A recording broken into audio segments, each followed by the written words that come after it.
conferencias. Ya retomamos una actividad más de Viernes por la Ciencia dentro de Quixote Innovation. En esta ocasión, bueno, pues tenemos que agradecer al Ayuntamiento que patrocina estas conferencias, así como nuestra representante Julián Cejudo, concejala de Desarrollo Empresarial, José Antonio Sánchez Cerola en su doble vertiente de concejal de Medio Ambiente y también con director de las instalaciones. En esta ocasión contamos con Enrique Teruel como ponente. Él es, bueno, físico, es también miembro de la Asociación Española de Comunicación Científica, bloguero. También. Lo podéis seguir en Twitter, es muy bonito su @ becario. Exactamente, de mis tiempos de la universidad. Y en esta ocasión, pues sobre todo porque es el comisario de la exposición de Fundación Telefónica, denominada De Madrid a la Luna. Hoy nos va a hablar de la importancia que tuvo España y las empresas españolas en la conquista de la Luna. Como siempre, va a ser una intervención corta, hasta 50 minutos, 60 minutos, y a continuación vamos a poder hacer la junta que queramos y, por supuesto, no nos puede faltar un vino de Valdepeñas, en el cual también vamos a poder repartir con Quique lo que se nos haya quedado en el Twitter. A ver, ahora, ¿no? Sí. Bueno, buenas tardes a todos. Muchas gracias por venir. Querría agradecer lo primero de todo a Joaquín y a Isabel de Quixote Innovation por haberme invitado a estar hoy aquí con todos ustedes. También a los patrocinadores, colaboradores, etcétera, ¿no? Y bueno, para mí es un orgullo, un honor y un placer estar aquí en Valdepeñas.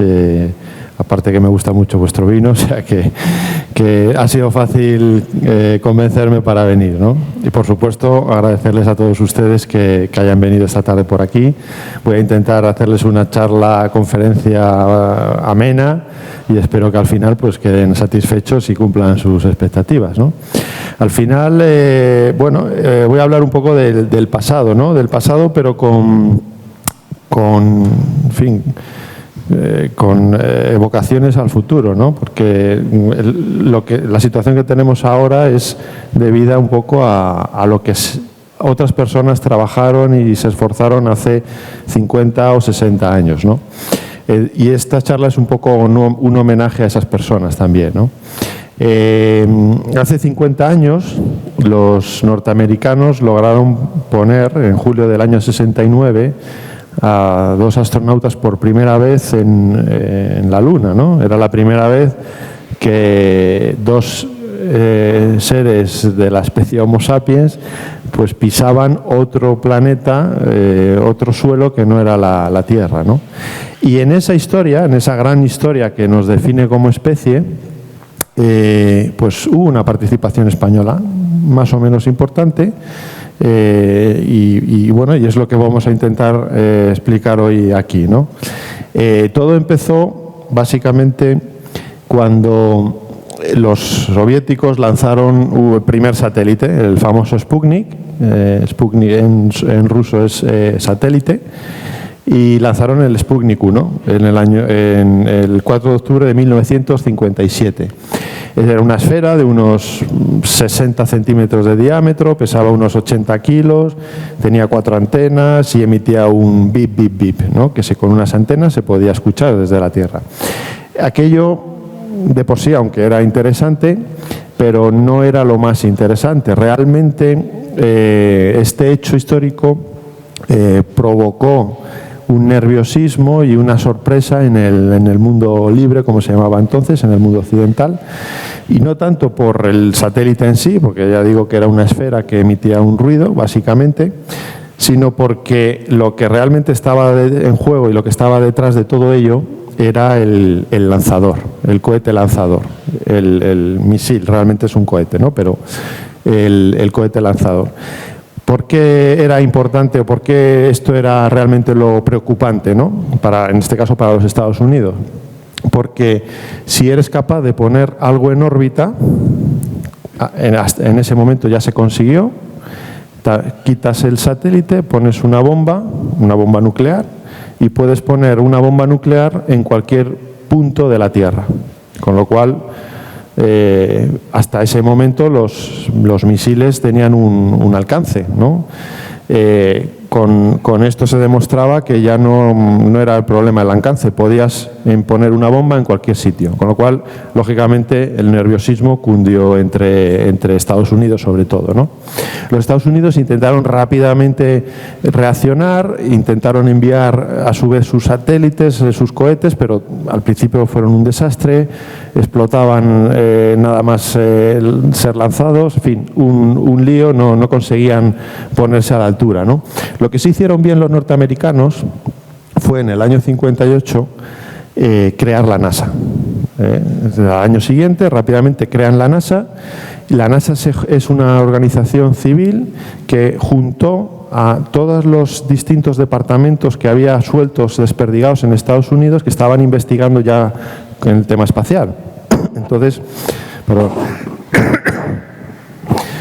lo que hicieron los norteamericanos fue unirlo todo en una agencia, en la NASA, dotarla de presupuesto, un único presupuesto, y todo el conocimiento volcarlo ahí, con lo cual no se desperdigaba los esfuerzos ni el conocimiento. Fue una decisión bastante buena, como luego se ha demostrado, ¿no? Como luego se demostró. Entonces, dentro de esos proyectos que la NASA fue recopilando de otras agencias, había uno de la Fuerza Aérea Norteamericana que ya estaban estudiando la forma de poner no solamente un satélite en el espacio, sino seres humanos, astronautas. Era lo que se denominó el proyecto Mercury. Entonces la NASA rápidamente cogió ese proyecto y lo empezó a desarrollar, porque dijo, bueno, los soviéticos nos han ganado lanzando el primer satélite al espacio, pero nosotros vamos a ser los primeros que vamos a poner a un astronauta en el espacio, ¿no? Es lo que se denominó el programa Mercury. Y en el año 59 incluso ya se habían hecho la selección de los astronautas, se seleccionaron a 7 astronautas, que son estos que ven ustedes aquí en la foto, y en fin, empezaron a organizar toda la infraestructura, etcétera, etcétera, ¿no? Se había previsto lanzar las naves desde Cabo Cañaveral, desde aquí, desde Florida. Calcularon una órbita que cruzaba el Océano Atlántico y se dirigía hacia África, porque querían evitar, sobre todo, volar por encima de la Unión Soviética y de China, que eran los enemigos de aquella época, ¿no? Con lo cual, la ruta, la órbita, el camino, pues era lanzarse desde Cabo Cañaveral, cruzar el Océano Atlántico y cruzar África, el Océano Índico, Australia y volver hacia Estados Unidos. Entonces, con estas órbitas, los norteamericanos necesitaban ir poniendo a lo largo de toda esa trayectoria en la Tierra una serie de estaciones para poder comunicarse con los astronautas, ¿no? Con la nave y los astronautas. Cada vez que pasaban por el cielo, pues la estación de turno, que son los circulitos esos que ustedes ven ahí, captaba la señal de la nave y podían comunicarse y saber dónde estaba, ¿no? Donde no había tierra, los norteamericanos pusieron barcos con antenas. Entonces, ¿qué territorio se encontraría una nave que es lanzada desde Cabo Cañaveral una vez que ha cruzado el Océano Atlántico? Pues el primer territorio que se encuentra son las Islas Canarias. Los norteamericanos miraron, en fin, las Islas Canarias son de España, pues hay que hablar con España para a ver si nos deja un terreno para poder poner nosotros ahí una estación, ¿no? Estamos hablando del año 59 y 60. Ya empezaba la década de los años 60. El 18 de marzo se firma el acuerdo entre el gobierno español y la NASA, se publica en el Boletín Oficial del Estado. Es un acuerdo muy sencillito, que simplemente es esto de aquí, y aquí quiero destacar 2 puntos. Uno es que en uno de los puntos del acuerdo se acordaba con los Estados Unidos que en la estación podía haber personal español, ingenieros, no tanto para manejar los equipos, pero sí para, bueno, ir aprendiendo. Y sí que es cierto que si los ingenieros españoles llegaban al nivel de los norteamericanos, pues el norteamericano se volvía a Estados Unidos y el español asumía el control. Eso nunca ocurrió en esta fase. Pero bueno, allí estuvieron ya unos primeros ingenieros españoles. Y el segundo punto que quiero destacar es que las comunicaciones que se recibían en esa estación luego había que mandarlas a Estados Unidos, al famoso Houston, ¿no? No era, en aquella época todavía no era Houston, pero bueno, para que ustedes se hagan una idea, había que mandarlo a Estados Unidos. Y de eso se permitió que empresas españolas pudieran realizar ese traslado de la información. En concreto, lógicamente, estamos hablando de Telefónica, que era la única empresa de telecomunicaciones que había en aquella época, ¿no? Entonces, como digo, cuando los norteamericanos ya parece que están a punto de mandar al primer ser humano a orbitar la Tierra, los soviéticos se volvieron a adelantar. Y el 12 de abril de 1961, pues los soviéticos lanzaron a Yuri Gagarin, el primer ser humano en orbitar la Tierra. Fue un vuelo orbital, es decir, que logró dar una vuelta completa a la Tierra. Llegó a una altitud de unos casi 400 kilómetros de altura y estuvo en el espacio casi 2 horas, 1 hora y 40 minutos o así aproximadamente. Claro, para los norteamericanos volvió a ser otro chasco, ¿no? Porque ellos ya estaban también trabajando en esto y pensaban que iban a ser los primeros. Rápidamente, un mes después, en mayo, rápidamente ponen a un astronauta encima del cohete Mercury y a Alan Shepard y le mandan al espacio en un vuelo suborbital. Que la diferencia con el vuelo orbital de Gagarin es que Alan Shepard llegó al espacio, llegó a unos 180 kilómetros de altitud y cayó otra vez a la Tierra. No llegó a dar una vuelta completa, por eso es suborbital, no es orbital, ¿vale? Pero es cierto que estuvo en el espacio, porque dependiendo de quién lo cuente, el espacio a partir de los 80 kilómetros, 100 kilómetros ya se estima o ya se asume que se ha llegado al espacio. Él estuvo a 187 kilómetros, me parece. Con lo cual, bueno, llegó al espacio, pero claro, comparado con el vuelo de Gagarin, aún así, pues esto no era, ni siquiera lo igualaba. Era, bueno, sí, hemos puesto a un astronauta en el espacio, su vuelo duró 15 minutos y bueno, bien, pues ahí están, ¿no? Pero, 20 días después de que los norteamericanos lanzaran a un astronauta al espacio en un vuelo suborbital y Gagarin lo hizo un vuelo orbital un mes antes, el presidente de Estados Unidos, Kennedy, se implanta en el Congreso y suelta un órdago y dice: me comprometo a que Estados Unidos ponga astronautas a pisar la Luna antes de que acabe la década de los años 60. O sea, en 9 años. 9 años vamos a poner astronautas en la superficie de la Luna. O sea, un órdago en toda regla. ¿Por qué hizo esto? Básicamente porque él sabía que a corto plazo nunca iba a ganar a los soviéticos. Los soviéticos siempre les estaban ganando a corto plazo. Pero a largo plazo y en un viaje a la Luna hay que desarrollar una serie de tecnologías que tampoco los soviéticos las tenían. Con lo cual, al final, él pensaba que a largo plazo sí que iban a ser capaces, como así ocurrió, de ganar a los soviéticos, ¿no? Entonces, este es el marco en el que se creó el programa Apolo. El programa Apolo empieza ahí, justo cuando Kennedy dice vamos a ir a la Luna, y eso se gestionó todo dentro del famoso programa Apolo, ¿no? Pero antes de ir a la Luna hay que, digamos, desarrollar otros programas o tuvieron que desarrollar otros programas. El Mercury es el que les he comentado antes y el Géminis, que sería el que va entre el Mercury y el Apolo. Son programas espaciales que les permitieron a los norteamericanos aprender y desarrollar toda la tecnología que luego iban a necesitar en el programa Apolo para ir a la Luna. Con lo cual, bueno, pues este es el marco histórico en el que empezó todo esto, ¿no? Y las razones por las que empezó todo esto, ¿no? Volvemos a Canarias y al programa Mercury, ¿no? Hablar un poquito de cómo fue esa primera participación española justo desde el momento inicial de la carrera espacial. Ya digo que incluso antes de que Yuri Gagarin fuera lanzado al espacio, ya los norteamericanos estaban trabajando y pidiendo a España su colaboración, ¿no? Entonces, bueno, como he dicho antes, había que poner una estación en una zona de las Islas Canarias.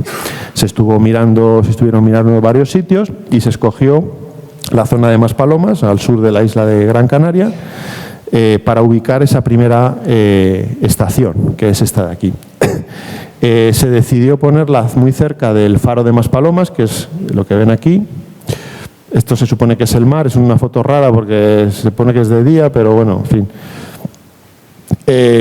Y como ven ustedes, en aquella época, esta es la estación, perdón, la nave, las antenas, etcétera. Esto es un restaurante que había y no había prácticamente nada más. Era una zona con dunas, zona de agrícola, y porque esto tenía un sentido. No querían ponerla cerca de industrias o de incluso de donde hubiera actividad turística, porque eso podía crear interferencias con las antenas, ¿no? Entonces se buscó un sitio un poquito apartado, ¿no? Lógicamente hoy en día, si ustedes miran en Google Maps esta zona, al lado del faro de Maspalomas, esto está totalmente lleno de hoteles y ha cambiado la zona muchísimo, ¿no? Pero bueno, en aquella época no hay muchas fotos, es difícil conseguir, en fin, material de aquella época y de esta estación, pero bueno, aquí les pongo una. Y como digo, la estación, las funciones de una estación de seguimiento espacial, pues básicamente lo que intenta determinar es la posición y la velocidad de la nave, es decir, dónde está y hacia dónde va, y luego permitir la comunicación con los astronautas por voz y también con los instrumentos de la nave, es decir, saber en tierra pues cómo está el depósito de combustible, cuánto oxígeno le queda, etcétera, etcétera, al astronauta, ¿no? Esas son las funciones que realiza una estación. Y toda esta información, como digo, había que mandarla a Estados Unidos, ¿de acuerdo? De eso se encargó la Compañía Telefónica Nacional de España, que era la única que había. Lo que hacía, ¿cómo se transportaba esta información a Estados Unidos en aquella época? Pues básicamente la estación de Maspalomas, por un cable telefónico, se lo mandaba a la central de Telefónica en la ciudad de Las Palmas, y de la central de Telefónica en Las Palmas, por un enlace de radio HF, lo mandaba a Londres. En Londres lo metían en un cable submarino y de ahí a Estados Unidos a Cabo Cañaveral en este momento, para el control. Y el sentido inverso también ocurría así, es decir, si querían hablar desde Cabo Cañaveral con la nave, pues hacían este recorrido. Lógicamente es un sistema de comunicaciones muy arcaico, tenía muchas interferencias, en fin, era bastante malo en cuanto a calidad, ¿no? Pero para operaciones en órbita terrestre y en aquella época, pues era lo que había y sirvió, ¿no? Como digo, la estación de Maspalomas operó tanto para el programa Mercury como el siguiente que hubo, que necesitaban los norteamericanos, que fue el programa Géminis. El programa Géminis era un programa mucho más ambicioso, la nave era el doble de grande que la inicial, cabían 2 astronautas, podía estar en el espacio entre 7 y 10 días, que era más o menos el tiempo de viaje a la Luna. Es decir, intentaron aprender y conocer todos los procedimientos necesarios cerca de la Tierra, en la órbita terrestre, que luego serían necesarios para ir a la Luna. Eso lo aprendieron con el programa Mercury. Y estos 2 programas, como digo, fueron seguidos y soportados desde la estación de Maspalomas en las Islas Canarias. Aquí vemos una foto típica, ¿no?, donde se ve a los canarios con los camellos, allí las 2 antenas y las naves detrás, ¿no? Pero, ya hemos dicho, el reto era ir a la Luna, y esto eran los inicios, ¿no? Voy a explicar un poquito que fue el programa Apolo, es decir, la tecnología que hubo que desarrollar, las misiones, todo eso para que vean la envergadura de la gesta, ¿no? Que desde luego no era dar vueltas alrededor de la Tierra, esto era bastante más complicado y más peligroso, lógicamente, ¿no? Lo primero que tuvieron que construir fue lógicamente la nave para ir y volver a la Luna y desde la Luna, ¿no? Esta es lo que se llama la nave Apolo. La nave Apolo en realidad está formada por 4 partes. Si cortamos por aquí, tenemos esta parte de la izquierda, es el módulo de mando y de servicio. El módulo de mando es esta parte cónica, que es donde iban los 3 astronautas, y en el módulo de servicio, pues donde iban los motores y los depósitos de combustible, de oxígeno, etcétera. Entonces, todo esto es el módulo de mando y de servicio, como digo, módulo de mando y módulo de servicio. Y esta parte de aquí, de la derecha, es el módulo lunar, que a su vez consta de 2 partes. La etapa de ascenso, que es esta de aquí, donde van 2 astronautas, y la etapa de descenso, que es esta de aquí. ¿De acuerdo? Eso es como cómo iban los astronautas hacia la Luna y cómo regresaban. También hubo que construir, que este fue uno de los grandes éxitos y uno de los grandes kits, el famoso lanzador o el cohete Saturno V. El Saturno V ha sido el cohete lanzador más grande y más impresionante que se ha construido nunca. No se ha vuelto a construir nada igual. Después la NASA no ha vuelto a construir nada similar. El transbordador no tiene nada que ver, el transbordador espacial no tiene nada que ver con esto. Las naves Soyuz tampoco. En fin, era un cohete que constaba de 3 etapas y en lo alto de todo, aquí, es donde iba el módulo de mando y servicio, con el cono, donde iban los 3 astronautas, y aquí en esta parte de aquí iba el módulo lunar. ¿Vale? Como digo, este cohete pues, realmente fue una genialidad de un ingeniero alemán que se llamó Wernher von Braun, y gracias a él pues, se pudo, si no se hubiera desarrollado este cohete no se hubiera podido ir a la Luna, ¿no? Eso para empezar. Para que se hagan ustedes idea de las dimensiones del cohete, el cohete medía unos 110 metros de alto, y lo he hecho una comparativa con una torre famosa de Madrid, la del BBVA, que está ahí en Nuevos Ministerios, que mide aproximadamente 107 metros. O sea, con lo cual, si ustedes van a Madrid y pasean por la Castellana y ven este edificio, pues acuérdense que el cohete que mandó seres humanos a la Luna pues medía más o menos esa altura. O sea, era bastante grande, ¿no? ¿Cómo es el viaje a la Luna? ¿Cómo se va, se vuelve? ¿Cómo se hizo realmente el viaje a la Luna? Voy a utilizar los dibujos que usó la NASA para explicar al resto del mundo cómo se va y se vuelve de la Luna. La primera parte de aquí es lógicamente los astronautas se meten arriba del cohete, en el módulo de mando, se chequean los sistemas, se ve que está todo correcto y se procede al lanzamiento. Lanzamiento en órbita terrestre, el cohete va perdiendo etapas para ir ganando velocidad y llega a la órbita terrestre. Se vuelve a chequear todo, porque un lanzamiento es un acto bastante violento y puede haberse estropeado algo, con lo cual antes de mandar definitivamente a los astronautas hacia la Luna hay que volver a chequear que está todo correcto, porque si hay un problema pues pueden volver rápidamente. Está todo correcto, se vuelve a encender la tercera etapa del cohete Saturno y ya le saca de la gravedad terrestre y empieza el viaje hacia la Luna. Este viaje duraba más o menos 2-3 días. La Luna y la Tierra están separadas unos 300.000 kilómetros. Entonces, más o menos, aunque iba muy rápido, se llegaban a velocidades en la ida de unos 25.000 kilómetros hora y en la vuelta de unos 40.000. O sea, estamos hablando de que iba muy rápido, pero bueno, tardaban 2 o 3 días, ¿no? En esos 2 o 3 días de camino hacia la Luna, se hacía la maniobra de transposición, que era el módulo de mando y de servicio daba la vuelta, capturaba al módulo lunar, lo enganchaba, lo separaba, y esto es lo que les he explicado al principio, que esto es como iban hacia la Luna, ¿no? En ese viaje se chequeaba, lógicamente, que la trayectoria fuera la correcta, que no se habían desviado, en fin, iban haciendo todo ese tipo de chequeos y llegaban a las proximidades de la Luna. Y cuando llegaban a la Luna, lo que tenían que hacer era frenar. Iban muy rápido, si no frenaban, la gravedad de la Luna no les hubiera atrapado y hubieran seguido su camino. Entonces necesitaban frenar, daban la vuelta a la nave, encendían un motor y frenaban. Y eso hacía que la gravedad de la Luna les atrapara y quedaran dando vueltas alrededor de la Luna, en órbita lunar. Sería la inserción en órbita lunar. Una vez que están ya dando vueltas en la órbita de la Luna, dos de los 3 astronautas que iban en el módulo de mando se pasan al módulo lunar y se separan las 2 naves.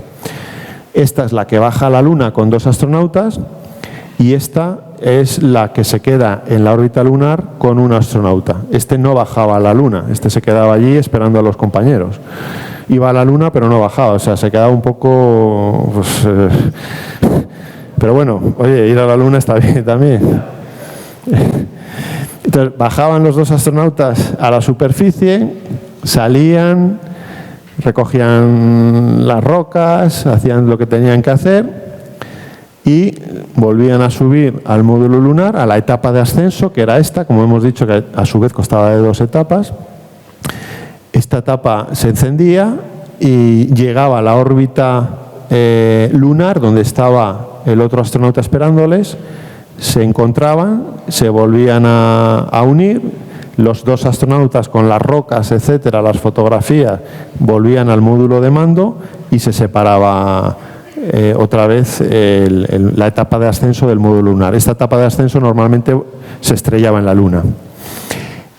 Aquí hay 2 puntos rojos que indican que estas 2 maniobras eran muy, muy peligrosas.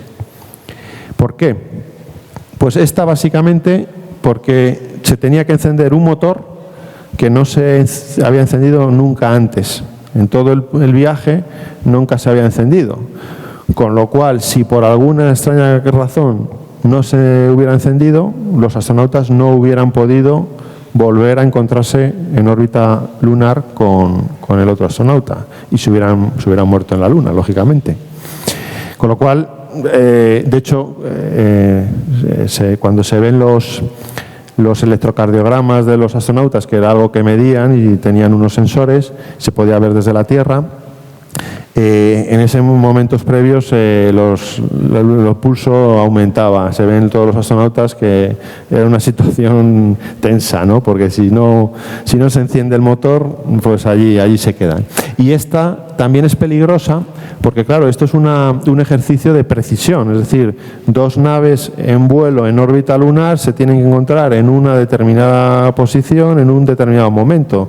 Si no lo consiguen, uno se desvía más, otro se desvía menos, pues el del módulo de mando sí que hubiera podido volver a la Tierra, pero los otros 2 hubieran quedado dando vueltas alrededor de la Luna o se hubieran estrellado contra la superficie, con lo cual también era una maniobra de bastante precisión.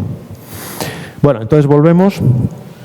Están aquí otra vez los 3 astronautas, ya han vuelto de la Luna con las rocas, etcétera, y vuelven hacia la Tierra. Encienden el motor, cogen velocidad, salen de la órbita lunar y cuando vuelven a tardar 2 o 3 días en llegar cerca de la Tierra, cuando están cerca ya de la Tierra se separa el módulo de mando, que es la parte cónica, del módulo de servicio y empieza la reentrada. La reentrada era la única manera de frenar la nave. Esta nave llegaba a alcanzar velocidades de 40.000 kilómetros por hora cuando llegaba a la Tierra. El récord lo tiene el Apolo 10 con 40.000 kilómetros, algo así, y los otros eran 39.000, en fin.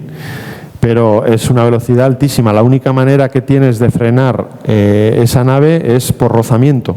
Entonces lo que se hacía era estamparla contra la atmósfera y que la atmósfera fuera frenando la nave.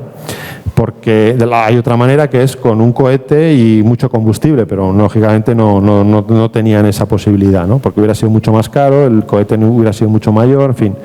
La única manera es frenar por rozamiento.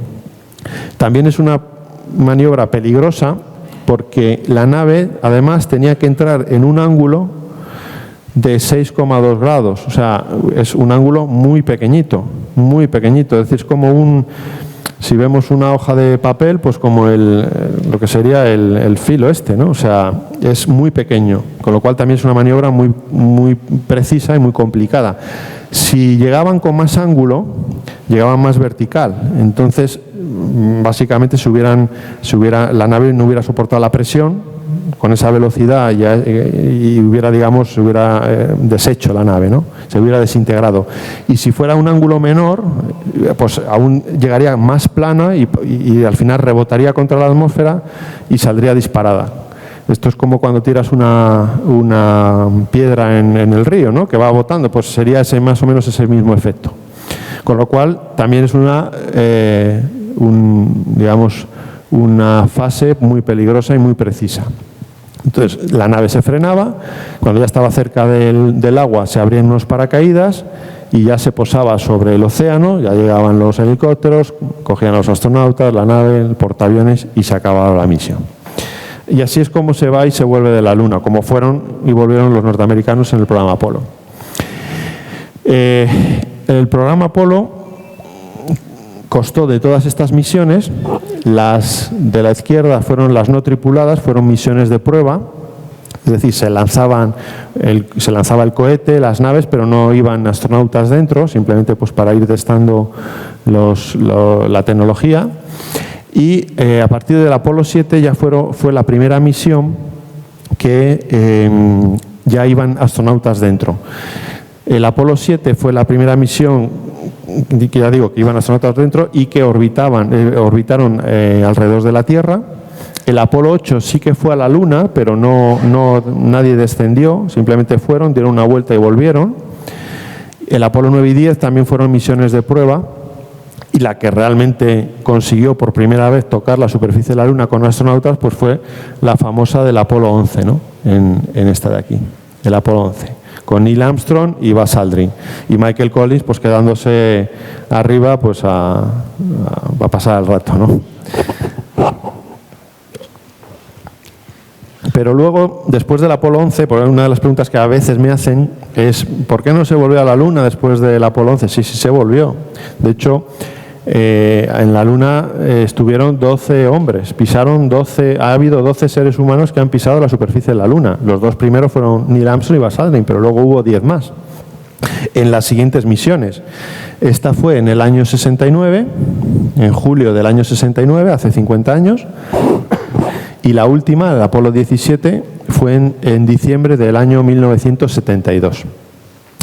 Salvo el Apolo 13, que tuvieron un problema y casi no lo cuentan, el resto pues consiguió el objetivo de aterrizar en la Luna, ¿no? Estos son los 12 hombres que han pisado la Luna. Este es el Apolo 11, el Apolo 12, el Apolo 14, 15, 16 y 17. Este es el último hombre que pisó la superficie de la Luna. De estos 12 hombres, ya solamente 4 siguen vivos, el resto pues ya han fallecido, ¿no? Han pasado 50 años de aquello y muchos pues han fallecido, ¿no? Pero todavía hay cuatro personas que forman quizá el club más exclusivo del mundo, ¿no? Los 4 moonwalkers que llaman, caminantes lunares, ¿no? Entonces, básicamente esto es el resumen del programa Apolo. Y ahora viene la parte buena, la parte de, bueno, ¿y España al final qué hizo en todo esto? Bueno, pues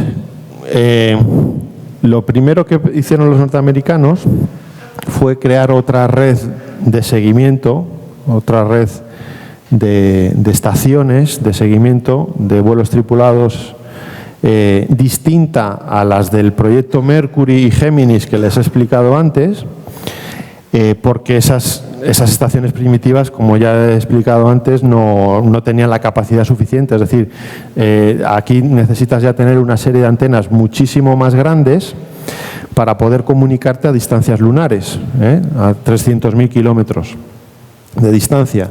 Necesitas antenas más grandes y otro tipo de tecnología, porque no te vale el enlace vía radio que habíamos hablado, que en fin, que era una de calidad bastante pésima, ¿no? Entonces, crean la red de la MSFN, de la red de seguimiento de vuelos tripulados. Entonces, la primera estación que ponen son estaciones, las principales hay 3 solamente, y las principales tienen una antena de 26 metros de diámetro. La primera y la principal la pusieron en Goldstone, en California, lógicamente en su propio territorio. Entonces necesitaban poner otra estación 120 grados al oeste de Goldstone y buscaron otro sitio cerca de Canberra, en Australia, y la pusieron aquí. Y por otro lado necesitaban poner otra estación a 120 grados al este de Goldstone, más o menos pues esta zona. Ahora explicaré por qué hacen falta 3 estaciones separadas 120 grados cada una. Entonces, bueno, como España y Estados Unidos ya estaban colaborando en aquella época, pues fue bastante fácil el decir, oye, ¿nos dejáis otro terreno para poner otra estación? Y bueno, pues lógicamente dijeron que sí, ¿no? También dentro de otro acuerdo renovado, y aquí ya sí que España se puso más seria en el sentido de permitir que hubiera personal español ya manejando los equipos, y que si llegaban al nivel técnico del personal americano, pues el personal americano se retiraría a Estados Unidos y asumiría el control el técnico español, el ingeniero español. Aquí ya sí que eso sí que ya ocurrió. Entonces, bueno, crearon esta red. También en los sitios donde no había en los sitios donde no había tierra ponían barcos con antenas, y era la que iba a dar, esta es la red que iba a dar soporte a los vuelos a la Luna. ¿Por qué hace falta ¿por qué hay que poner 3 estaciones separadas al menos 120 grados? Pues porque la Tierra básicamente rota. Entonces, cuando una antena, por ejemplo esta, está en contacto con la nave, pues normalmente suele estar en contacto con la nave unas 8 horas al día, porque la Tierra va rotando, y entonces llega un momento que esta antena se ocultaría por aquí y ya no tendría el enlace directo que es necesario tener con la nave. Hay que tener una comunicación constante y permanente, segundo a segundo, para tener controlado la misión, ¿no? Y dar un apoyo a los astronautas en caso de algún problema, ¿no? Entonces, la solución es muy sencillo. Pones 3 estaciones separadas 120 grados, con lo cual, debido a la rotación de la Tierra, siempre va a haber una que va a estar en contacto con la nave. E incluso hay momentos en los que incluso 2 estaciones pueden estar en contacto con la propia nave, se solapan, con lo cual das más seguridad, ¿no? Esa es la razón de por qué había que poner 3 estaciones, una en Australia y otra en España. La estación española, la principal, se puso en la Sierra de Madrid, al lado del pueblo de Fresnedías de la Oliva, cerca del Escorial. Como ven ustedes ahí, la antena era otro tipo de antena muchísimo más potente y más grande que las de las Islas Canarias, una antena de 26 metros de diámetro, y que pues, permitía la comunicación con los astronautas a distancias lunares, y también recibir y enviar todo el flujo de datos que se recibían y se enviaban hacia la Luna, ¿no? Aquí ya se recibía, incluso se llegó a recibir vídeo, imágenes de vídeo, con lo cual hacían falta equipos muchísimo más potentes, de ahí las dimensiones de la antena.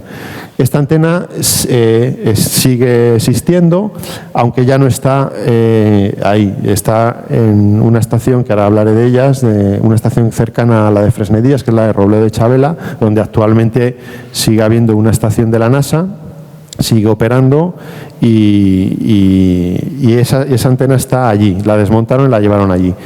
Y lo que son los edificios y eso se transfirieron al Ministerio de Defensa y ahora son propiedad del Ministerio de Defensa. Entonces, ¿qué pasaba si, para que ustedes se hagan una idea, de la ubicación? Bueno, la ciudad de Madrid, Fresnedías de la Oliva, Robledo de Chabela, el Escorial está por aquí, ¿vale? Entonces, ¿qué pasaba si la antena principal, la de Fresnedillas, pues por alguna razón fallaba? Podía fallar. Pues habían previsto los norteamericanos utilizar las antenas que tenían de otra red que habían construido para seguir sondas no tripuladas, las red del espacio profundo, que llaman, y cuya antena principal pues era la de Roblo de Chavela. Entonces, cuando había una misión lunar con astronautas, actuaba de reserva. Si la de Fresnedillas fallaba, pues podía entrar esta antena, ¿no? Estamos hablando de estaciones de la NASA, ¿no? Y como, volviendo a lo que decía antes de los famosos ingenieros españoles, ¿no?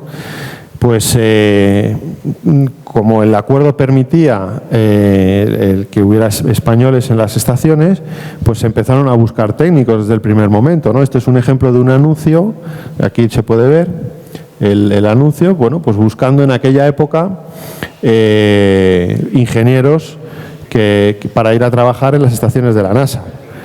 Hay bastantes más ejemplos. En la hemeroteca del ABC la verdad es que están todos. O sea, yo he buscado unos cuantos y ahí están todos, ¿no? Lo principal que buscaban era, o sea, tenían que cumplir dos requisitos clarísimamente. Uno, que supieran, o sea, que fueran técnicos, que supieran manejar los equipos de comunicaciones y, por supuesto, con un buen nivel de inglés, ¿no? Se presentaron muchos, pero que cumplieran las dos características, los dos requisitos, pues no había tantos en aquella España en aquellos años, ¿no? Había mucha gente que era buen técnico, que sabía manejar equipos de comunicaciones, pero no tenía inglés, no sabía inglés, y al revés, había gente que sabía mucho inglés, pero no tenía ni idea de cacharrear con los equipos, con lo cual fue un poco complicado, pero al final se consiguió, ¿no? De hecho, incluso salieron fuera de España a buscar españoles por ahí, españoles por el mundo, para traerlos, ¿no? Y al final, bueno, se consiguió y como luego veremos, pues se estima que cerca de 400 personas, 400 españoles trabajaron en estas estaciones, ¿no? ¿Qué pasaba con Canarias? Hemos hablado de Madrid, la estación principal, pero bueno, Canarias también seguía ahí. Como hemos dicho, la estación originaria estaba cerca del Faro de Maspalomas. Esta zona ya empezó a desarrollarse turísticamente. Necesitaban también ampliar la estación para poner alguna antena más grande y lo que se decidió fue trasladarla a esta zona de aquí, de Montaña Blanca, donde se construyó la nueva estación para el programa Apolo. Esta estación sigue operando. La antena principal, que es esta de aquí, de 10 metros de diámetro, esta la cogió NASA y se la llevó me parece que es a la estación de Bermudas, pero el resto sigue estando y se transfirió al INTA, al Instituto Nacional de Técnica Aeroespacial, a nuestra NASA, por decirlo de alguna forma. Y ahí ya opera y da servicio a distintos programas de satélites y sigue operando, ¿no? Aquí se puede ver una foto de la época de los Apolo. Constaba de esta antena, ya digo, de 10 metros. Hay que acordarse que la de Fresnedillas era de 26 y esta permitía, digamos, ayudaba en las operaciones cerca de la Tierra. Y es cierto que si hubiera ocurrido algún problema en la Luna, pues podía haber hecho alguna transmisión de emergencia, pero en fin, le hubiera costado, ¿no?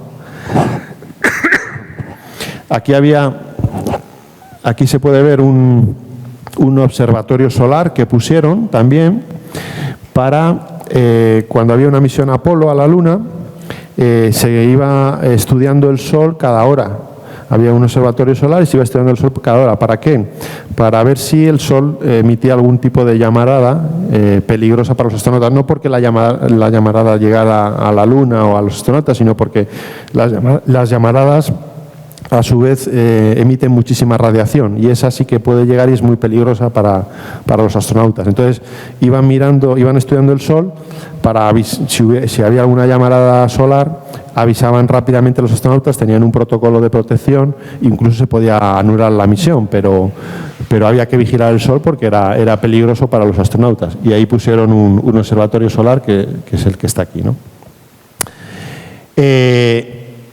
Volvemos al tema de Telefónica, es decir, todo lo que se recibía en las estaciones de la NASA en España, tanto en Madrid como en Canarias, toda esa información, ahora sí que había que transmitirla a Houston.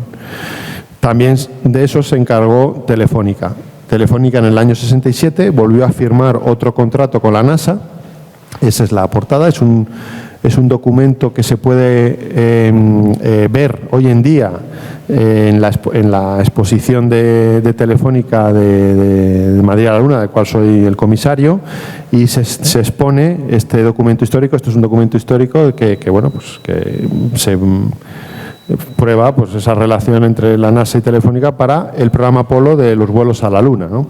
En este contrato, la NASA le pidió a Telefónica que construyera 2 estaciones de comunicaciones vía satélite, una cerca de Madrid, o en Madrid, para dar servicio a las estaciones de la NASA en Madrid, la de Fresnedillas y Robledo, y otra en Canarias.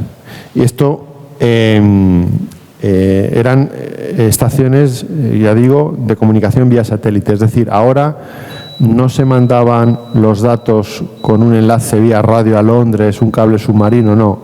Ahora ya directamente ya se habían desarrollado en el año 67 los satélites de comunicaciones, entonces el enlace era directo. La principal antena que construyó Telefónica, que todavía existe y se puede ver, y aunque no está operativa, pero las antenas y todo están allí, es la de Buitrago de Lozoya. Esto está en el norte de la provincia de Madrid, muy cerca de la A1, de la autopista de Burgos, y esta antena pues fue la que por ahí pasaron todas las comunicaciones de Armstrong, etcétera, ¿no?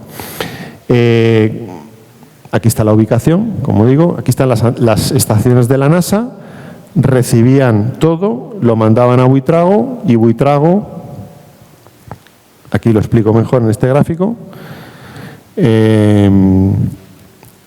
O sea, las estaciones de la NASA, que la de Fresnedillas recibía la comunicación con la nave Apolo desde la Luna, se mandaba a Robledo, donde había un edificio de la red NASCOM, y a su vez, desde la estación de la NASA de Robledo, se mandaba a Buitrago por un enlace de microondas. Y Buitrago, que esto ya era Telefónica, hacía el enlace satelital con Estados Unidos y Houston.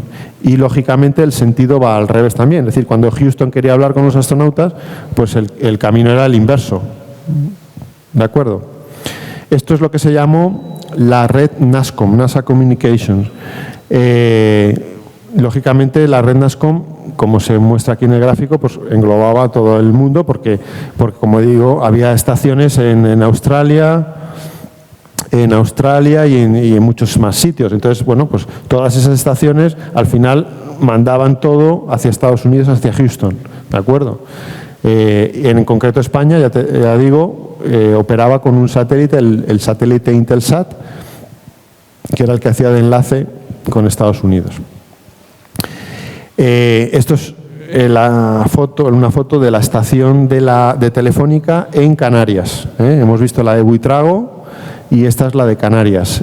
Aquí en Canarias decidieron poner 2 antenas de 12 metros de diámetro, también por seguridad, por si fallaba una, pues tener otra. O sea, no se escatimaron en gastos. Aquí yo he hablado con algún directivo de Telefónica de la época y estaban encantados porque la NASA para Telefónica fue uno de sus grandes clientes, porque pagaban lo que les pedían y además el requerimiento que solamente les pedía básicamente era un requerimiento de seguridad y de calidad, no de mucha cantidad de transferencia de datos en aquella época.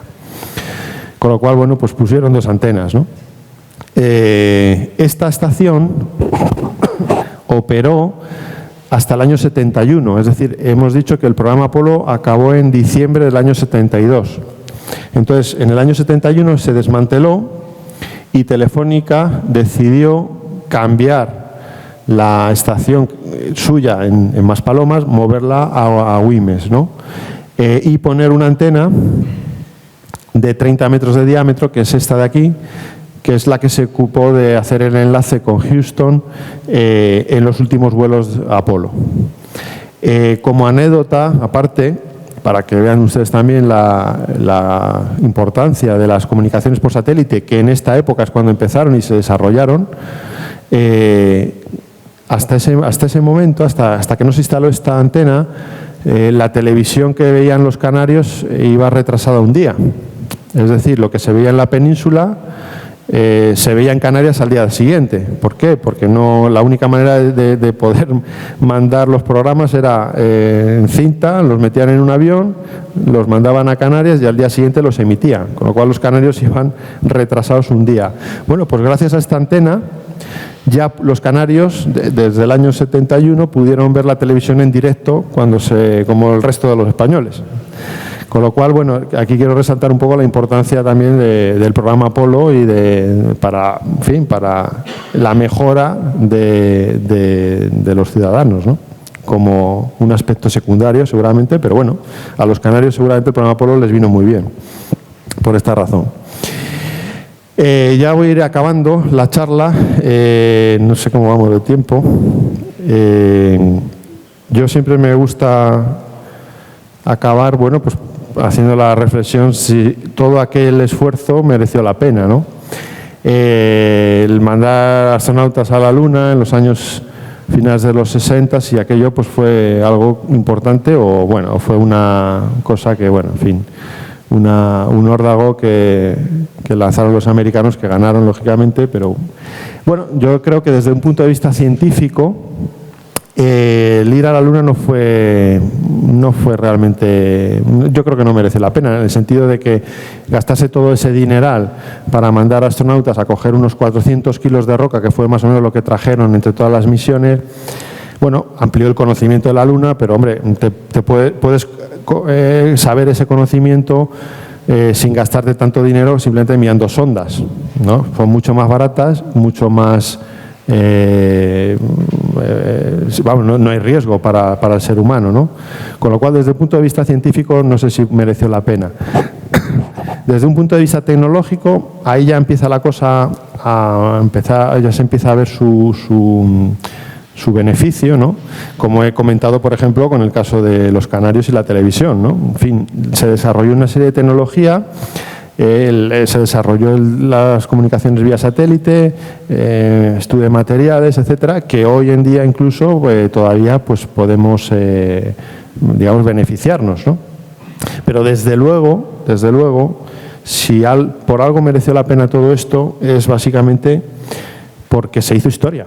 Es decir, era la primera vez, como he dicho al principio, que el Homo sapiens salía de la Tierra, de nuestra cuna, de nuestro hogar, y demostraba que podía realizar viajes interplanetarios, podía ir a otros sitios fuera de la Tierra, ¿no? Con lo cual eso en fin, tiene unas implicaciones para nuestra especie, para el Homo sapiens, pues en fin, que nos hace ser, en fin, un poquito diferentes, ¿no?, al resto de especies. Y bueno, incluso, pues quizá tenga incluso hasta consideraciones filosóficas, ¿no? Es decir, es un hecho histórico que nos define como especie, ¿no? Por tanto, yo creo que en el fondo sí mereció la pena, ¿no?, todo aquello. Ya voy a acabar con dos cosas. Una es la foto del personal de la estación principal de Fresnedillas de la Oliva en Madrid, en NASA. Aquí estuvieron trabajando unos 200 españoles, que son los que se ven ahí. El resto trabajaban en Robledo, en Buitrago, en Canarias, pero básicamente la estación principal de Fresnedillas bueno, es esta, y aquí estaban la foto de grupo durante el último año del programa Apolo. Y quiero recordar el reconocimiento que hizo Neil Armstrong cuando vino a España. Va a cumplir ahora en octubre 50 años de la visita de Neil Armstrong, Buzz Aldrin y Michael Collins a España, después de su viaje a la Luna, que bueno, pues dijo que sin las comunicaciones mantenidas entre la misión Apolo 11 y las estaciones españolas, pues ellos posiblemente no hubieran podido aterrizar en la Luna, ¿no? Con lo cual es un gran reconocimiento de que, oye, gracias a esta participación, pues ellos pudieron lograr también su objetivo, ¿no? Y ya para terminar todo, aquí voy a abusar un poco de su confianza, pero aunque esto sin compromiso. Hace un par de meses pues me lié un poco la manta a la cabeza y decidí pues crear esta iniciativa en esta página web, la de change.org, como homenaje a todos esos ingenieros y todas esas personas que estuvieron trabajando en esta gesta. Pues creo que puede ser un bonito homenaje pues nombrar una estación del Metro de Madrid como Estación Apolo, también buscando el doble sentido de Estación Espacial Apolo, estación, en fin. Aparte que creo que puede ser, bueno, pues una iniciativa bonita que, en fin, que puede hacer pensar a las personas qué pasó en las estaciones Apolo durante aquella época, y a lo mejor puede inspirar a algún joven a, bueno, pues a dedicarse a la ingeniería, a las telecomunicaciones y a lo mejor pues cuando se ocurra el viaje a Marte, que yo creo que no lo voy a ver, pero bueno, algún día ocurrirá, pues a lo mejor algún chaval que conozca esta historia pues puede hacer algo, ¿no?, interesante. Lógicamente sin compromiso, tienen que entrar en la web si ustedes quieren, se dan de alta, firman la petición y ya está. No sé si lo conseguiremos, pero bueno, ahí está. Estoy a su disposición para preguntas que me quieran hacer o vamos al vino, en fin, muchas gracias y espero que les haya gustado.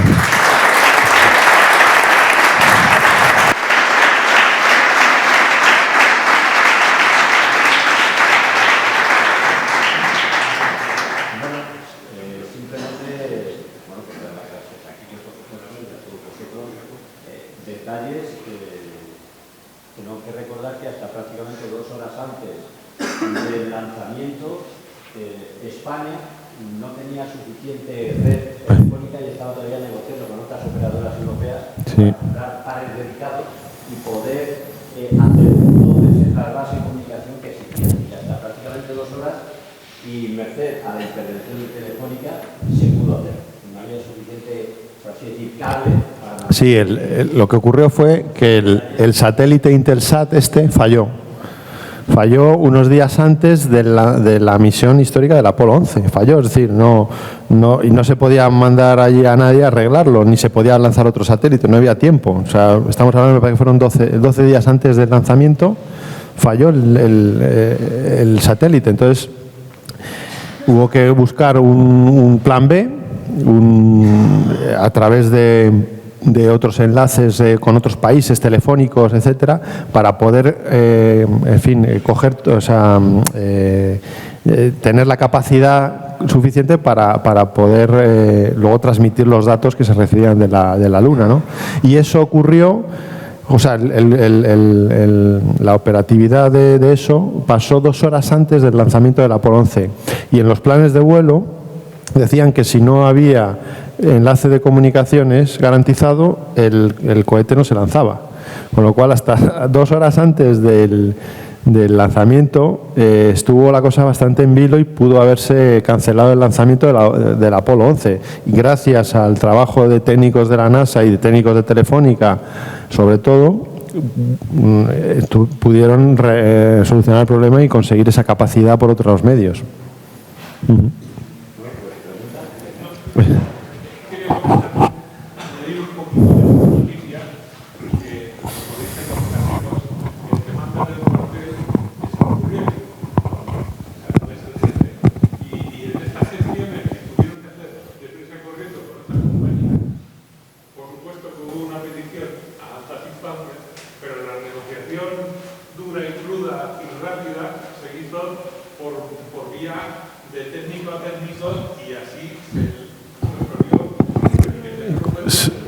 Sí. Correcto, sí, lo conozco y de hecho, bueno, es la fuente de la historia. Hay una persona, uno de los técnicos norteamericanos, que se llama, no me acuerdo ahora, que él fue uno de los implicados en esos hechos y escribió un blog donde cuenta con todo tipo de detalles lo que pasó en aquellos días y es la fuente de esta información. Luego yo he intentado investigar por otros medios y tal y sí, desde luego fue así, vamos. Sí, sí. La pregunta que se hace al final de la exposición respecto a si vale la pena, se está hablando de si puede comprar a las misiones en Marte. ¿Por qué? Porque un viaje de 4 días, fíjate, pero un viaje de 2 años. Claro, ese es el problema. Bueno, ese es uno de los problemas. O sea, viajar a la Luna, como hemos visto, tarda más o menos 2-3 días. Cuando estás en la Luna, la diferencia de comunicación, las comunicaciones tardan 1,5 segundos aproximadamente, con lo cual es muy sencillo. Bueno, si hay un problema, pues puedes reaccionar, ¿no?, de alguna manera. A Marte no, a Marte está muchísimo más lejos. Las comunicaciones tardarían minutos en llegar y minutos en volver. Y lógicamente, pues si pasa algo, no puedes volver, dar la vuelta y volver, y en 2 días estás en la Tierra. Estamos hablando de que un viaje a Marte son meses, luego tienes que esperar allí otros meses para que otra vez las órbitas de la Tierra y de Marte se acerquen, y otros meses para volver, con lo cual al final estamos hablando de unos años, entre que vas y vienes, pues 2 años aproximadamente. Entonces, tienes que mandar, lo que mandes a Marte tiene que ser autosuficiente. Tienes que llevar médicos, tienes que llevar ingenieros que arreglen la nave si se estropea, con lo cual al final, si llevas mucha gente, necesitas una nave más grande, no una nave donde van 3 apilados ahí, 3 apilados para hacer un viaje de ida y vuelta de como máximo 7 días, 7-8 días, bueno, pues puedes aguantar, pero claro, meses eso es impensable, vamos, ¿no? Con lo cual al final el viaje a Marte es complicado porque necesitas naves muy grandes que puedan ir mucho personal para arreglar problemas médicos, psicológicos, de ingeniería. O sea, no hay otra manera. Entonces, la tecnología, pues, al ser naves más grandes, cohetes más grandes, pues es mucho más cara. O sea, el viaje a Marte, yo sinceramente tengo 43 años y creo que no lo voy a ver. O sea, porque no, primero, no hay una motivación política clara de que alguien tome las riendas, por mucho que nos quieran decir. No hay, o es una cooperación internacional que muchísimos países ponen mucho dinero, y hoy en día, con los problemas que hay, a ver quién prioriza poner mucho dinero cuando hay otro tipo de problemas que a lo mejor hay que solventar, y con lo cual luego la cooperación internacional hay que gestionarla, porque ¿quién manda en la nave? El que ha puesto más dinero, hay un problema, o sea, se genera una serie de problemas que hay que resolver, ¿no? Yo soy bastante escéptico en estas cosas. Llevo oyendo toda mi vida esto. O sea, hace poco, lo contaba esta mañana en Los Chavales, hice un poco de limpieza en casa, cogí unas cajas que tenía y me acuerdo, vi una revista muy interesante que compraba yo hace 20 y tantos años, y la estuve hojeando, y en esa revista ponía: el ser humano llegará a Marte en el año 2020.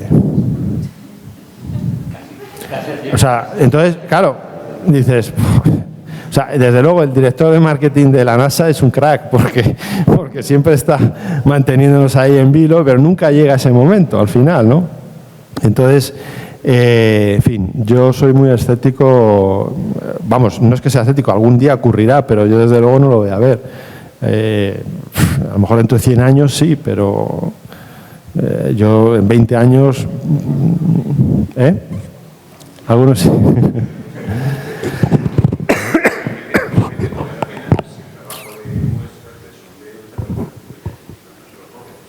Sí, pero no hay esa motivación clara. Es decir, sí, se mandan para investigar, pero cuando se fue a la Luna, los norteamericanos mandaron varios programas de sondas, la Surveyor, o sea, con una finalidad clara, que era investigar la Luna, a ver dónde podemos aterrizar, cómo es el suelo, cómo está, a ver si la nave va a aguantar. Había una motivación clarísima. Hoy en día sí, se mandan sondas a Marte, está muy bien, se aprende mucho de Marte, pero no tiene la finalidad última de, no, esto es porque vamos a ir dentro de 10 años allí. Bueno, sí, se va haciendo y hay que hacerlo, lógicamente. Pero vamos, de momento se está recopilando información. Bueno, ahí estará, y cuando sea necesario usarla, pues se abrirá el cajón y dirá: a ver, ¿qué hicimos en Marte? Pues mira, hicimos esto. Vale, pues esto nos puede servir ahora sí, para el viaje a Marte. Pero bueno, es una opinión, ¿eh? O sea, es mi opinión, no tengo por qué tener razón y ojalá me equivoque. Yo tengo otra pregunta. Tengo mucha curiosidad en el proceso de levantar la nave desde la Luna. ¿De levantar, perdón? Cuando tuvieron que salir desde la Luna para encontrarse con el otro módulo, ¿eso se sincronizaba de alguna manera máquina a máquina o eran ellos los que tenían que darle a un botón hablando? No.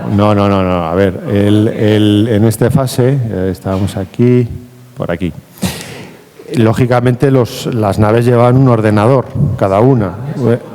Entonces, lógicamente, los cálculos de las trayectorias, del tiempo que tenía que estar funcionando el motor, la dirección a la que tenía que apuntar y viajar la nave, etcétera, todo eso se calculaba y lo hacía un ordenador.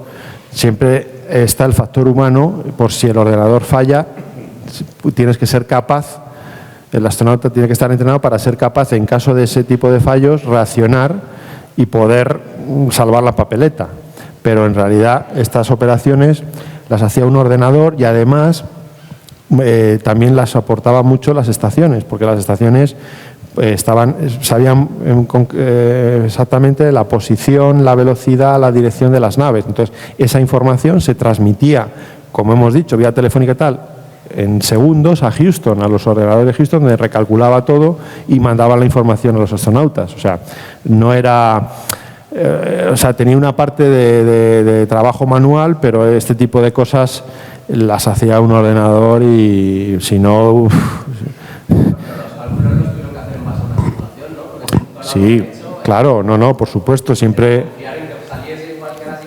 Por supuesto, al final un ingeniero, al principio de todo, que diseñara estos sistemas, se tuvo que poner delante de un papel en blanco o un equipo de ingenieros y decir, a ver, este problema, ¿no? El encuentro en órbita lunar, ¿cómo lo podemos solucionar?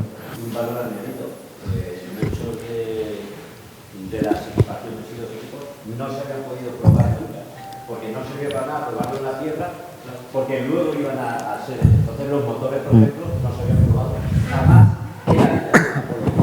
Entonces, teóricamente, aquí que se podía saber su comportamiento, pero datos así cruzando dedos, nunca se había probado, no se sabía el comportamiento que iban a hacer.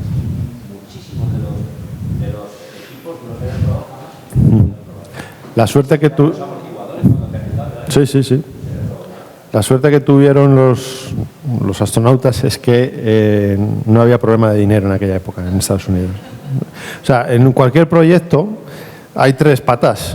Está el precio, la calidad y el tiempo y el plazo. No puedes garantizar las tres patas a la vez. Como máximo puedes garantizar dos. Los norteamericanos tenían el precio, o sea, el dinero, y querían calidad, o sea, seguridad. Con lo cual, perdón, al revés. Querían calidad y tenían un plazo de tiempo determinado antes de que acabara la década, ¿vale? Con lo cual, la tercera pata que les queda es el precio, el dinero. Con lo cual, al final, dices, si tú quieres calidad y quieres cumplir unos plazos, la única manera es con dinero, pagarlo. Y los norteamericanos lo pagaron. Entonces, movieron tal cantidad de recursos. Estamos hablando de que el programa Apolo en total se estima que unas 400.000 personas trabajaron en esto, ¿no? Creo que son como 10 veces la población de Valdepeñas. Entre ingenieros de la NASA, ingenieros de las empresas que construían los cohetes, las empresas que construían las estaciones, o sea, los españoles en las estaciones. O sea, muchísima gente, muchísimo dinero. Se estima que se gastó unos 25.000 millones de dólares de la época, que yo no soy economista, pero he leído hace poco una estimación y me parece que son como 5 veces más hoy en día. Serían como 125.000 millones de dólares, o sea, algo similar en euros, lo que costó el ir a la Luna en el programa Apolo en esos 9 años. Con lo cual, hombre, el dinero, pues al final permitieron decir, bueno, no tenemos toda la seguridad, pero vamos a gastar lo que sea para tener un nivel de seguridad del 99%.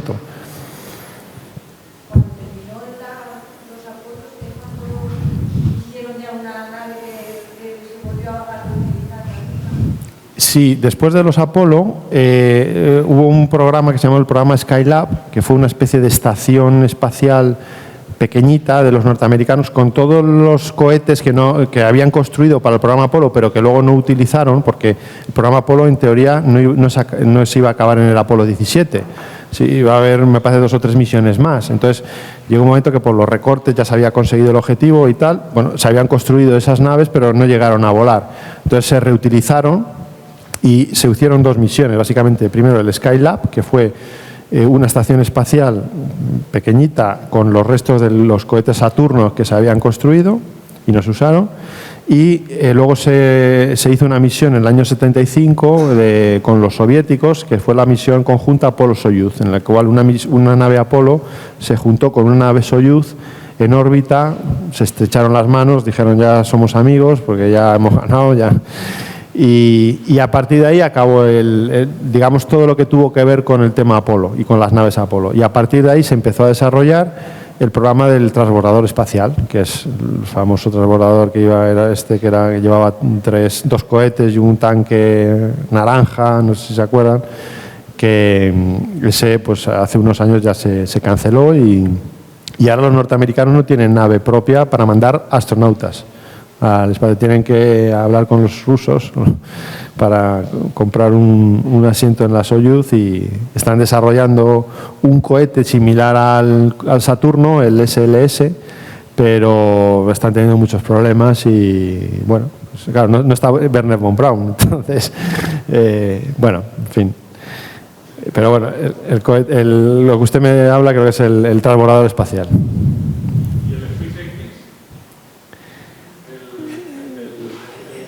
Bueno, eso es iniciativa privada y eso pues eso es cuestión de dinero también. Es decir, si ponen dinero y tal está muy bien, pero bueno, vamos a ver también, porque en fin, hay que esperar, pero bueno, de momento va bien, pero vamos a ver. La NASA sí que es cierto que ha dejado ahí, ha sido lista yo creo, y ahora sí que ha dejado un poco abierto el tema de la iniciativa privada, ¿no? Y dependiendo de lo que haya y cómo las tecnologías que se desarrollen, pues seguramente escoja una, otra o varias, ¿no? Para así, ¿no?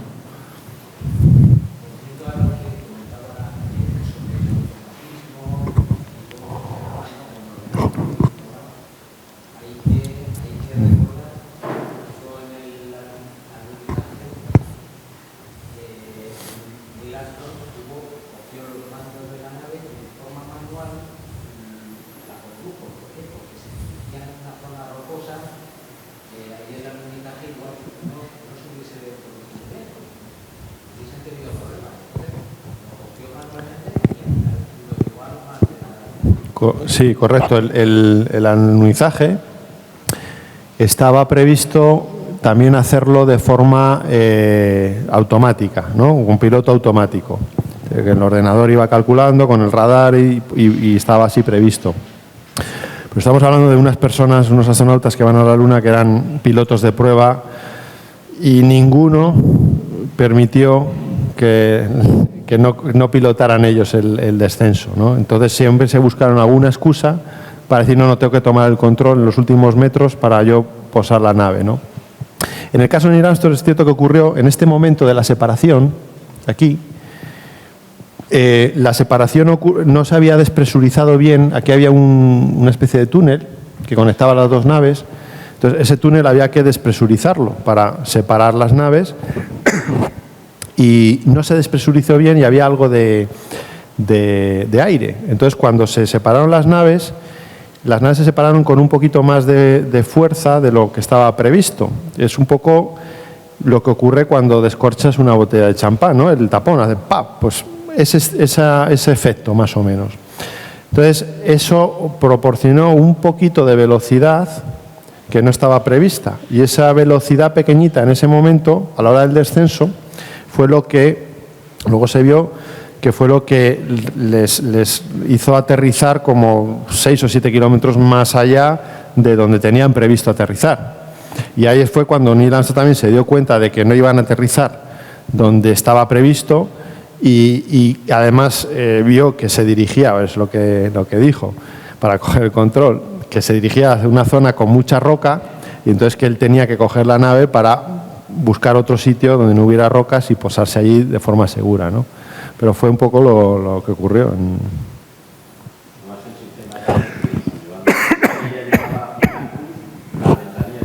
Sí.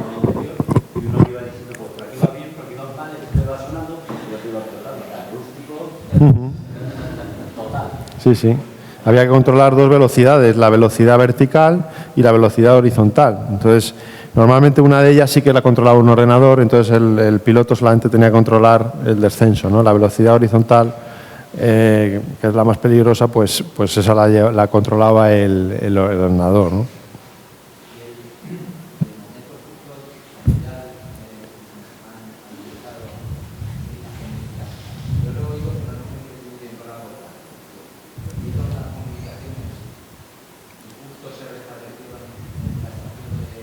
No, en el descenso, o sea, aquí, en esta fase, hasta esta fase, esto ocurrió bajo el soporte de Fresnedillas. Durante el descenso saltaron un par de alarmas porque llevaban un radar, estaba tomando muestras estaba haciendo su trabajo el radar, ¿no? de calculando distancias, etcétera, y entonces saturó el ordenador. Entonces se sonaron dos alarmas que básicamente lo que decían, oye, el ordenador está saturado, tengo que empezar a priorizar órdenes, ¿no? Comandos, es decir, me voy a centrar solamente primero en los urgentes y luego ya los menos urgentes los gestiono, ¿no? Entonces, eso fue lo que sonó, pero esas alarmas nadie se acordó. Bueno, estuvieron esperando unos minutos hasta que en Houston alguien dijo, no, esas alarmas son las de simplemente que el ordenador está saturado y que va a priorizar unas actividades sobre otras.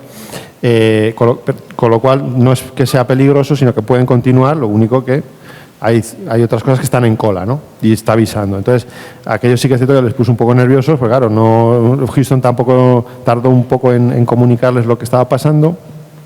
Y todo eso ocurrió bajo la antena de Fresnedillas. Cuando el módulo lunar se posó en la superficie y Neil Armstrong dijo la famosa frase de que el águila aterrizado, que era como se llamaba al módulo lunar, eso, donde primero se recibió, fue en la estación de Fresnedillas de Madrid. Luego, por la rotación, cuando ya Neil Armstrong salió a la superficie de la Luna, aquí, y ya dijo la famosa frase de esto es un pequeño paso, ahí ya no estaba Fresnedillas, ya habían pasado unas horas y ya por la rotación ya le tocaba, me parece que fue a Goldstone, me parece que fue. Entonces, pero sí que es cierto que cuando la nave se posó sobre la Luna, ahí estuvo Fresnedillas y donde la primera noticia que llegó al mundo fue en Fresnedillas.